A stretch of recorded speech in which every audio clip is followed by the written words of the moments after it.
Hey everybody, this video is going to go over how to do in-text citations using MLA style. So I'm going to use as an example the works cited page that we built in previous videos, but first I want to go over how to do these just in general. So I'm using the Excelsior Online Writing Lab as a reference. It has really great concise information. So where I am starting, if you look at the lab menu on the left, is under Citation and Documentation, and from there you click on MLA style, and then on MLA in-text citations. So that's where I am. Basically, this goes over how you do these in-text citations. For example, I want to go over the stuff that is in purple here. So if you have this sample sentence here, the key to MLA citations are, it's two parts. One part is the author component, and the other part is the page number. And so if you've got one author, it's pretty easy. We always use last names. We don't use first names in text citations in parentheses. And then page numbers if you have them.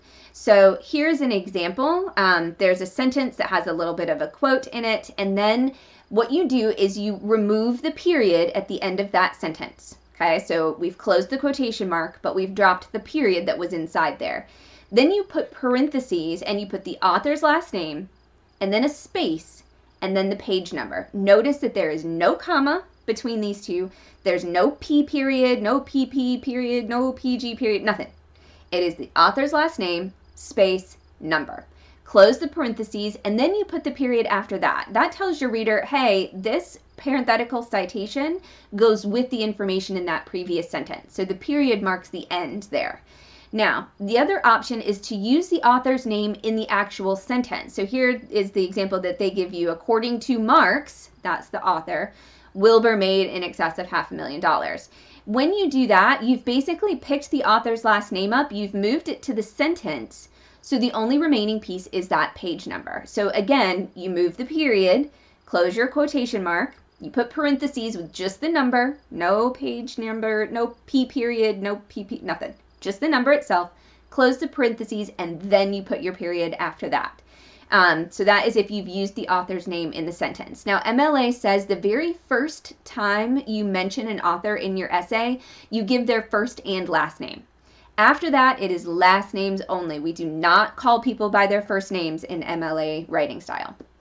So the next option, that is with a single author for a source. The next thing down, you can look at the examples that they give you for single authors. Again, here is where you have the author and the page numbers.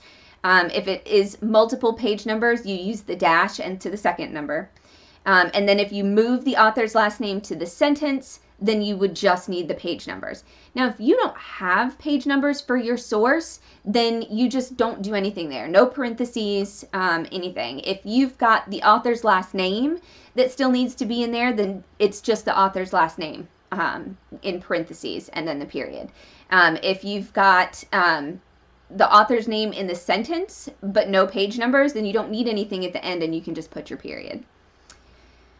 Two authors. Here are examples for two authors. So it is the first author's last name, spell out the word and, the second author's last name, space, page numbers. And again, if you don't have page numbers, you just leave that out. If you use the author's names, both names in the sentence, then only the page number is needed in parentheses at the end. Now, if you don't have page numbers again, you just skip that and put your period. If it is three or more authors, so this is a lot of research articles are going to be falling under this. So you use the first author's last name, then the words et al, et space al period, and then the page numbers. If you move that to the sentence, you can use the Wolf et al. You could use that in the sentence, but you can also use a phrase like and others or and colleagues or and research team, something like that, just to note that it was the primary first author and additional other people who worked on that particular research. Again, if you've got page numbers, they have to be there in parentheses, and if you don't have page numbers, then you don't need those. You just skip them. The other one that I would want to point out is if you are citing something with a corporate author, so it's not a person, you're citing a company as producing some source, in your works cited page, that source is going to lead your works cited entry. So that the shortened version would go in parentheses.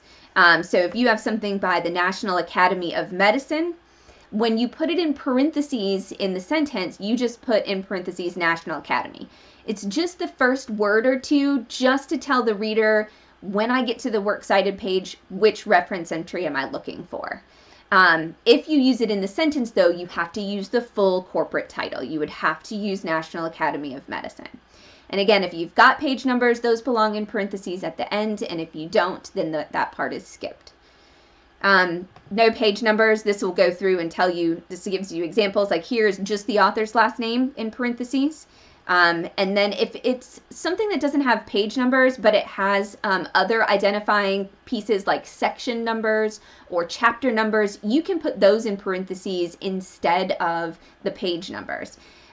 For example, like Calvert, and if you're going to do that, you do put a comma in there. It'd be comma CH for chapter 4. If it's a section, you could put SECT period, and then the section, either the title or the section number. So you can use those as alternates for page numbers. The idea is that you want to tell your reader as closely as possible where you found that information in that source. So if you can add chapters or sections, then that is helpful for your reader to understand. So that's the basics for the in-text citations. Now, using ours as an example, for this first one, Fitzgerald, this is an et al. Author, so if I'm going to put it in parentheses, I would put parentheses Fitzgerald et al. Period, space, and then I would have to have the page numbers. You see how this works cited entry says that this source had page numbers? That means I have to go to the PDF of that document to find the actual page number for my citation. Page numbers are included whether you are quoting or paraphrasing for MLA. Now that'll be different from APA. Even if you paraphrase, you need to put the page numbers where you got your information. Kelsey Full, the in-text citation for that would be Full et al. Space page number, because again, this has page numbers. This one would be Kelly et al. Space page number. This one would be, I'm going to butcher this poor guy's last name, Mom, M-A-U-M-E, or Mommy. And then he's the only author, so it would just be Mommy, space, and a page number. Because if your works cited entry says that there are page numbers, they must be included in your in-text citation. This one is leading with a title, okay? So when you are leading with a title, in your in-text citation in parentheses, you just need to give the first word or two. So in this case, since schools is the first word of this title, and I don't have any other source with schools as a start, I can just put schools in quotation marks in parentheses, and it doesn't have page numbers, so that'd be the only thing in parentheses. If I had used Centers for Disease Control and Prevention as the corporate author, I could use Centers for Disease Control, or even just centers. If it is in italics or quotation marks here on the works cited page, it needs to have the same punctuation in the in-text citation. Now, if I use the article title in the sentence, I would have to use the full article title. It would have to say, schools start too early, with capital letters and quotation marks. If you're using it in the sentence, you can't shorten it. This one, Eric Suni is the only author, so it'd be Suni, and there's no page number. So literally at the end of that sentence is the word Suni in parentheses and then my period.